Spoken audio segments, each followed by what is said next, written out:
How's going, everyone? So I believe everyone has seen the stream or have seen an announcement on Twitter about the next limited banner with you and Blaze Altar as the limited banner. So this time around, obviously, I'm here to make a Shiju pool video, but I'm going to split this into a 2 video thingy because they're a bit complicated and want to try to make each video a bit shorter when it comes to like limited banners. I don't want to make like a 30-40 minute video again. I think that's a bit too much for one video. I'll split it into 2. But before I go on with the 6 stars, I have to first mention that if you're an IS player, I would highly recommend you to pull this banner no matter what. Not for the 6 stars, but for the 5-star surfer. So if you can get her within like the free pools, that's the best. But if you can't, I would still recommend like go in a bit further just for surfer. That is just for IS players. But that being said, I think it's time to go into why I think that you should pull this banner just for you. So here is Yu, who is a primal protector. As you can see here, pretty high HP, attack, defense, and resistance. Blocks 3 enemies. Actually costs 26 DP, but because I have potential 3, that makes it down to 25. The trait for Primal Protector is that they can block 3 enemies and can deal elemental damages. Let's take a look at his first talent.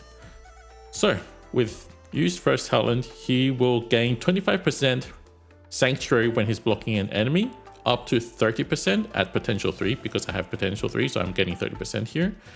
And whenever he blocks, all of the enemies who is blocked by him will take equivalent of 40% of his attack as arch damage and 12% of his attack as burn damage, so an elemental damage. So the thing about burn damage is that it cannot coexist with necrosis damage. So let's say if the burn damage bar goes down, like bursts, then primal damage, all the primal damage that you have stacked will be gone immediately, and you will only get the burn damage effect. So that is one thing that you want to be sure when you're using him, is that you can't really pair him with operators that needs to deal that deals elemental damage, like with necrosis damage, like Nymph. His second talent is that when there is no less than 4 operators on the field, which means 4 or more operators on the field, he will gain 1.5% of his max HP as recovery and elemental resistance recovery.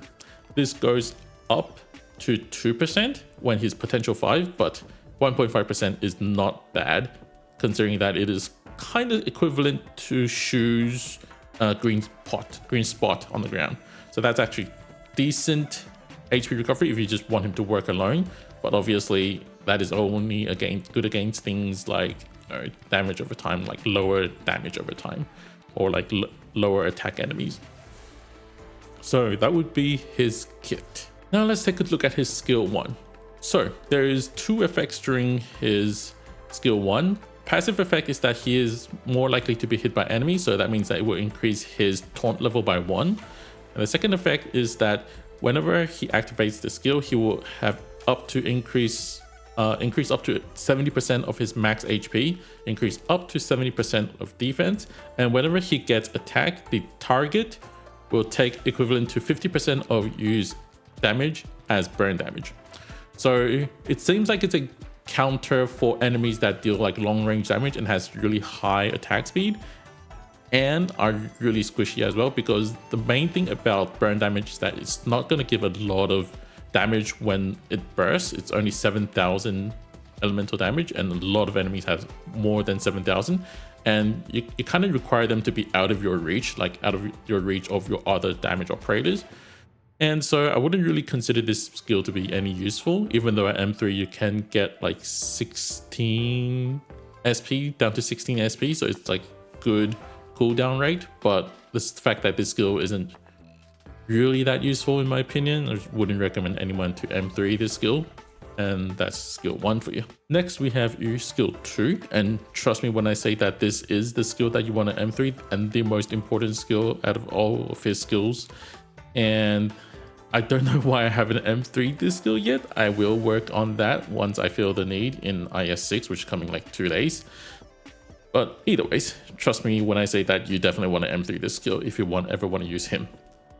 So the effect of skill 2 is that upon activation, he will immediately immediately deal 100% of his attack as arch damage to all surrounding enemies, and teleport enemies that can reach his tile to where he is, and hence blocking them. Obviously, he will have +2 block, plus 160% HP, max HP, and plus 290 attack, and all his attacks will now deal 3 arch damage. So the good thing about this skill is that obviously you can block 5 now. He will have a ton of HP, I think closer to 10,000 HP, and he will have really high attack, which means with his talent he can easily proc enemies burn damage bar. So he will deal a lot of burn damage and hence burst, and then deal elemental damage and decrease their resistance, which makes this skill a really good buffer when it comes to arch damage teams. So it doesn't need to be Blaze Altar. We'll talk about Blaze Altar in the next video, but operators like Reed Altar would work really well, and anyone that can benefit from having enemies really packed together, arch damage especially, would benefit from this skill. You can even use this skill with like Pepe skill 3 if you really wanted to. I think that would work really well as well. Now, why the whole wording of this skill is that enemies that can reach where he is, it means that the pathing of the enemy needs to be able to go through his tile. So let's say if an enemy has like a high ground path like in between them, and there's no way that that enemy could ever reach that tile without like by just going on land on like normal melee grounds, that means that enemy cannot be teleported. And sometimes some bosses do have some path that they must follow. In those situations they also can't teleport. It's like yeah, I think IS4 ending 5, the twin boss, has that characteristic, so he probably can't teleport one of those bosses. If just from my memory, it's been a really long time, so if I'm wrong, sorry about that. But yes, you have to follow a certain rule when it comes to teleportation, so that's basically the only limit. But as you can see, really good survivability because his high HP, really good burst, and also really good cooldown because only 26-second cooldown at M3 and 20 seconds of skill duration, which means that he can easily just buff one set of like burst attack from a lot of arch dealers, and that's why I think this is like the best skill and probably the easiest skill to use out of his skills. As you can see on the top, it already shows that his skill 3 requires 55 seconds of cooldown. So the cooldown of skill 3 itself is more than an entire cycle of skill 2 plus cooldown. So that's why I genuinely feel like skill 2 is the best skill for you. So that would be skill 2 for you. And at last we have skill 3. So upon activation of skill 3, he will have plus 110% max HP, plus 110% attack, and plus 110% defense. And he will give the second talent effect to all operators on the field. Then he will generate a fireball that will go across the entire field that is right in front of him. So wherever he's facing, that surface will become an entire line that goes across the entire field. Now, all other operators, allied operators or allies that deals damage across the firewall and that deals arc damage will also bring 10% of each damage, 10% of each attack as burn damage. So as you can see, this will work really well with operators that have really high attack speed, attack speed would mostly make sense. So a lot of people will be confused that this skill works really well with only Blaze Altar skill 3, but that's actually not how things quite work out. I'll explain that in the next video as well when I talk about Blaze Altar. And when enemy projectiles travel through the firewall, there's a 20% chance of it to be removed. So first of all, this skill lasts 45 seconds plus the 55 seconds of cooldown. That means each skill cycle is 100 seconds. You're probably going to use this skill like once or twice at most in each battle. And I would actually say that this skill really works best when you have dual mech casters. So when you're running Golden Glow plus Lapland Altar is where I feel like this skill is where it's best used.